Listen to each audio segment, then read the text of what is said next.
जय हिंद बच्चों। हम बात करेंगे बच्चों आज की क्लास में बच्चों वर्ब, जिसे हिंदी में हम लोग क्रिया कहते हैं। वर्ब की डिफिनेशन क्या होती है बच्चों? Verb is a word. Verb जो है बच्चों ना हमारे पास एक शब्द है। Use to show an action, वस्तु के कार्य। स्टेट मतलब होता है बच्चों वस्तु की अवस्था। प्रोसेसेस मतलब होता है वस्तु के प्रति क्रिया। And condition of a things, यानी वस्तु की स्थिति। वस्तु की स्थिति, जहां पे इन चारों में से कोई चीज अगर आपको दिख जाएगा तो कहेंगे कि ये क्या हमें देखने के लिए मिलता है बच्चों, ये हमें वर्ब देखने के लिए मिल जाता है। तो इस सिंपल सी इसकी डिफिनेशन होती है बच्चों, a verb is a word use to show an action, state, processes and condition of a things. ये सिंपल सी इसकी क्या हो जाएगी बच्चों, डिफिनेशन इंग्लिश में हमको देखने के लिए मिल जाती है। हिंदी में हम बात करेंगे बच्चों, तो क्रिया एक ऐसा शब्द है जो किसी वस्तु के कार्य, अवस्था, प्रतिक्रिया और वस्तु की स्थिति को प्रदर्शित करने के लिए प्रयोग किया जाता है। ये सिंपल से इसके क्या देखने के लिए मिलेगी बच्चों, हिंदी और इंग्लिश में हमको डिफिनेशन देखने के लिए मिल जाएगी। अब बात करेंगे बच्चों इसके एग्जाम्पल की। तो गो मतलब होता है जाना। अब जब जाएंगे तो सिंपल सी बात है बच्चों, आप कार्य करेंगे। तो गो क्या हो जाएगी बच्चों, हमको क्रिया देखने यानी वर्ब देखने के लिए मिलेगा। कम मतलब होता है आना। तो जब आएंगे तो आप सिंपल सी बात है आप वर्किंग करेंगे, कार्य करेंगे। तो कम क्या हो जाएगा बच्चों, हमको क्रिया देखने के लिए मिलेगा। ईट मतलब खाना, खाएंगे तो कार्य करेंगे। तो ईट क्या कहलाएगा बच्चों, क्रिया हमको देखने के लिए मिलेगा। घबराने की बात नहीं है बच्चों, इन सभी के बारे में डिटेल से हम लोगों को एक एक हम लोगों को पढ़ना है। कब? जब हम वर्ब के हम पार्ट्स को हम लोग डिटेल से एक एक पढ़ेंगे तब। यहाँ पे इज बच्चों, इज और वाज ये हेल्पिंग वर्ब में आते हैं, हम लोग आगे इसे पढ़ेंगे बच्चों।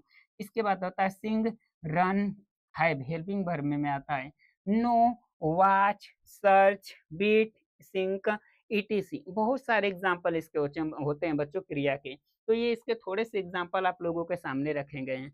और इसके डिटेल से हम कहाँ पे इसको समझेंगे बच्चों, जब हम वर्ब के हम 4 पार्ट को हम लोग कंप्लीट करेंगे बच्चों, तब हमारा अच्छे से ये वर्ब हमको कंप्लीट देखने के लिए मिलेगा। तो घबराने की बात नहीं है। अब इसके सेंटेंसेस में किस तरह से यूज किया जाता है बच्चों, तो जैसे पहला दे दिया गया है, ठीक है बच्चों। पहला क्या दे दिया गया है बच्चों, यू विप, तुम या आप रोते हो। तो रोना क्या हो जाएगा बच्चों, सिंपल सी बात है, रोएंगे तो कार्य करेंगे। तो रोना यानी विप क्या हो जाएगा बच्चों, हमको क्रिया देखने के लिए मिल जाएगा। इसके बाद हमारे पास अगला एग्जाम्पल है, the girls are singing a song. ठीक है, सिंग देखिए, सॉन्ग मतलब होता है गाना। ठीक है, गाना क्रिया नहीं है, जो गाती है वो क्रिया है। तो सिंगिंग, ठीक है, सिंगिंग माने गाती है। ठीक है, तो सिंगिंग क्या हो जाएगा, हम लोगों का वर्ब यानी क्रिया हमको देखने के लिए मिल जाएगी। इसके बाद हमारे पास नेक्स्ट अगला क्या है बच्चों, तो सी रन। सी मतलब वह, रन माने दौड़ती है, सिंपल सी बात है। अब दौड़ेगी तो कार्य करेगी। तो रन मतलब होता है दौड़ना। दौड़ना क्या है बच्चों, हम लोगों का वर्ब यानी क्रिया हमको देखने के लिए मिल जाएगी। इसके बाद हमारे पास नेक्स्ट एग्जाम्पल क्या है बच्चों, the cost is very high, कीमत बहुत अधिक है। तो यहाँ पे इज होगा, क्योंकि यहाँ पे कोई कार्य इसमें नहीं है, आप देख सकते हैं। ठीक है, कोई कार्य नहीं है।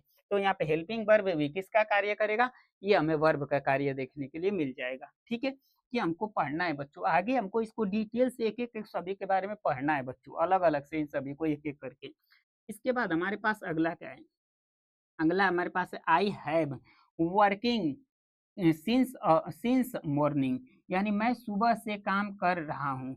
यहाँ पे वर्किंग, वर्किंग मतलब क्या होता है बच्चों, कार्य करना, चाहे काम करना। ठीक है, ये क्या कहलाएगा बच्चों, क्रिया यानी वर्ब देखने के लिए मिलेगा। आई, आई यहाँ पे कह रहा है कि he is a simple person, वह एक साधारण व्यक्ति है। तो इज क्या हो जाएगा बच्चों, ये हमें क्रिया देखने के लिए मिल जाएगा।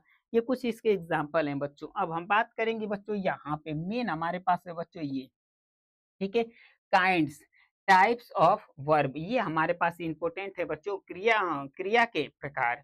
इन सभी को अगर आप डिटेल से पढ़ लिए तो वर्ब बिल्कुल आपको डिटेल से और एकदम सिंपल भाषा में आपको अच्छे से समझ में आ जाएगा। ठीक है, पहला हमारे पास क्या होता है बच्चों, ट्रांजिटिव वर्ब, जिसे हम सकर्मक क्रिया कहते हैं। इंट्रांजिटिव वर्ब अकर्मक क्रिया कहते हैं। तीसरा होता है लिंकिंग वर्ब, जिसे हम लोग संयोजक क्रिया कहते हैं। चौथा हम लोगों का होता है ऑक्सिलरी वर्ब्स या हेल्पिंग वर्ब्स कहते हैं इसे, जिसे हम लोग सहायक क्रिया कहते हैं।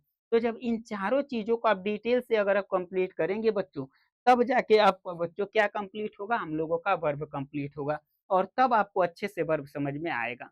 ठीक है बच्चों, तो एक-एक करके इन सभी की एक-एक क्लासेस आपको देखने के लिए मिल जाएगी। सिंपल-सिंपल, छोटी-छोटी क्लासेस आपको देखने के लिए मिलेगी। जय हिंद बच्चों, यहाँ पे केवल वर्ब आप कंप्लीट कर लीजिए। ठीक है बच्चों, आई होप आशा करते हैं आप लोगों को अच्छे से वर्ब समझ में आ गया होगा।